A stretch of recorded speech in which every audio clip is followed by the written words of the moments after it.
자신이 출연한 방송조차 보지 못하고 급히 떠난 송대관은 경기도 안성 유토피아 추모관에 수목장으로 안치됐습니다. 생전 송대관과 가족처럼 지냈던 가수 겸 배우 김성환이 주선에 마련했다고 하는데요. 이곳에는 또 최근에 악성 댓글에 시달리다 안타까운 생을 마감한 배우 고 김세론이 묻혔습니다.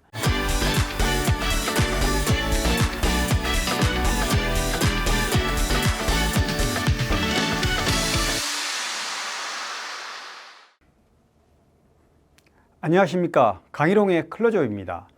심장마비로 갑작스럽게 세상을 떠난 가수 송대관. 그가 세상을 떠난 지도 벌써 3주가 지났습니다.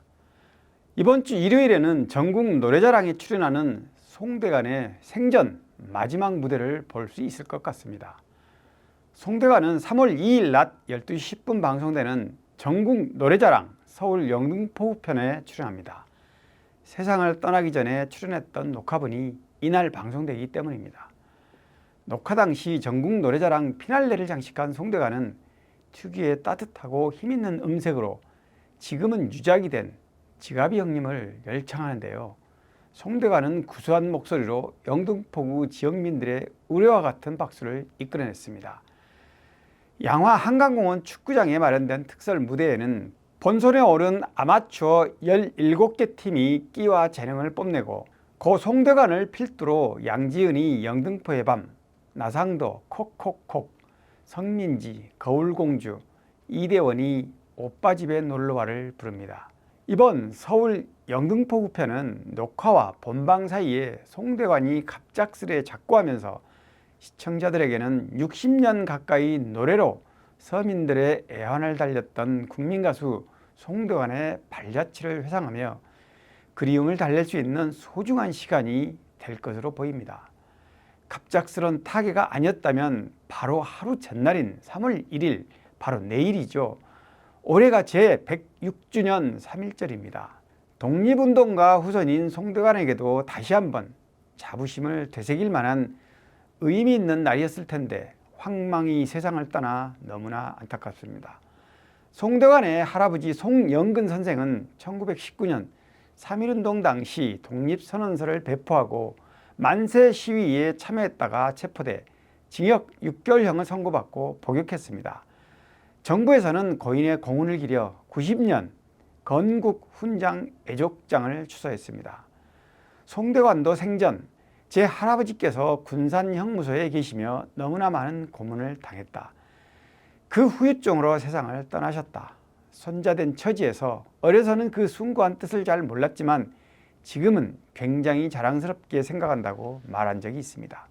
송대관은 자랑스러운 독립운동가 후손답게 나라가 위기에 처했을 때 누구보다 먼저 앞장서는 모습을 보여준 것으로도 유명합니다. 고 송대관은 지난 1997년 IMF로 국가 경제가 경각에 달리자 가수왕 자리를 차지하며 받았던 트로피의 순금 50돈을 기부합니다. 당시엔 온 국민이 나라를 살린다는 일념으로 집에 있던 금부치를 들고 나와 무려 227톤을 모금하는 눈물겨운 감동을 만들었습니다만 유명 연예인으로 송대관의 의로운 행동은 지금 다시 되돌아봐도 감동입니다. 송대관은 전북 정읍이 고향인데요. 정읍 태인면 태성리 여산송씨 집성촌에서 사남매 중 장남으로 태어났습니다. 데뷔 이후 숱한 우여곡절을 겪으며 정상급 가수로 존재감을 키웠습니다. 가수로서의 인생은 파란만장합니다. 대표 히트곡 해뜰 날처럼 좌절과 절망을 딛고 극적으로 꽃을 피웠습니다. 팬들은 그를 고난에 굴하지 않고 세월을 견디고 일어선 저력의 국민가수라고 말합니다. 생전 저와 인터뷰에서 이렇게 말한 바 있습니다. 반세기 넘게 가수로 살아온 제 삶은 언제나 희망과 빛이었어요. 정상에 섰다가도 힘든 고비를 겪은 적이 많습니다. 그런데도 희한하게도 힘들 때마다 더 굳은 의지로 맞서면 더 밝은 빛을 만나곤 했습니다. 그래서 사람들은 가수 송대관을 기억하면 을에 해뜰 날을 떠올리는지도 모르죠. 송대관은 자신의 말대로 쨍하고 해뜨는 반전 삶을 살았습니다. 65년 전주 영생고를 졸업한 뒤 완행열차를 타고 상경한 그는 언감생심 음반은커녕 당장 배가 고파 캬바레나 나이트클럽 같은 밤무대를 전전할 수밖에 없었습니다. 오아시스 레코드 전속 가수로 선발되는 행운을 얻고도 한동안 그는 극장식 쇼 무대에서 남의 노래를 부르며 간신히 생계를 유지했습니다. 67년 인정 많은 아저씨로 데뷔하지만 그늘에 가려졌고 5년 뒤 세월이 약이겠지요가 터지면서 마침내 빛을 봅니다. 그가 직접 작사한 이 노래에는 무명 생활을 견디며 절치부심하던 속내가 고스란히 담겨 있습니다. 3년 뒤엔 자신의 인생 반전을 담은 해뜰 날이 연달아 히트를 기록합니다. 일찌감치 삶의 고단함과 쓴맛을 두루 맛본 그는 자신의 처지를 빗대고 도약을 위한 다짐처럼 이 가사를 썼습니다. 이후 차표 한 장, 고향이 남쪽이랬지, 정 때문에, 유행가, 딱 좋아 등도 그가 직접 가사를 쓰고 부른 곡들입니다. 이처럼 그가 부른 노래들은 지금까지 가수로 살아온 인생 스토리가 하나로 연결되어 있습니다. 생전에 그는 대중 가요 소재의 90% 이상이 사랑과 이별이라고 하는데 제 노래는 세상살이의 찡한 인생사가 대부분이라고 말하곤 했습니다. 말년에는 아내의 사업 실패로 벼랑 끝에 내몰리는 경제적 어려움과 이런저런 불상사에 휘말리기도 했습니다. 가수 생활 내내 롤러코스터를 많이 탄 가수였지만 쨍 하고 해가 뜨면 고비를 맞고 그때마다 불굴의 의지로 다시 일어섰습니다.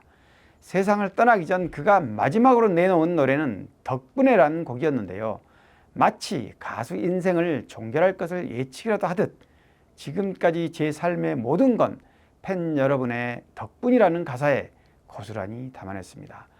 오늘은 가수 송대관이 생전 마지막으로 출연한 전국노래자랑 서울 영등포구 편 고별 방송이 이번 주 일요일인 3월 2일 전파를 탄다는 얘기를 하면서 다시 한번 송대관을 추모하는 시간을 가졌습니다.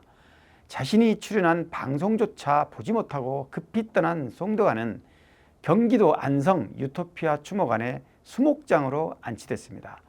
생전 송대관과 가족처럼 지냈던 가수 겸 배우 김성환이 주선에 마련했다고 하는데요. 이곳에는 또 최근에 악성 댓글에 시달리다 안타까운 생을 마감한 배우 고 김세론이 묻혔습니다. 다시 한번 고인들의 명복을 빕니다. 강희롱의 클로즈업 여기까지입니다. 고맙습니다.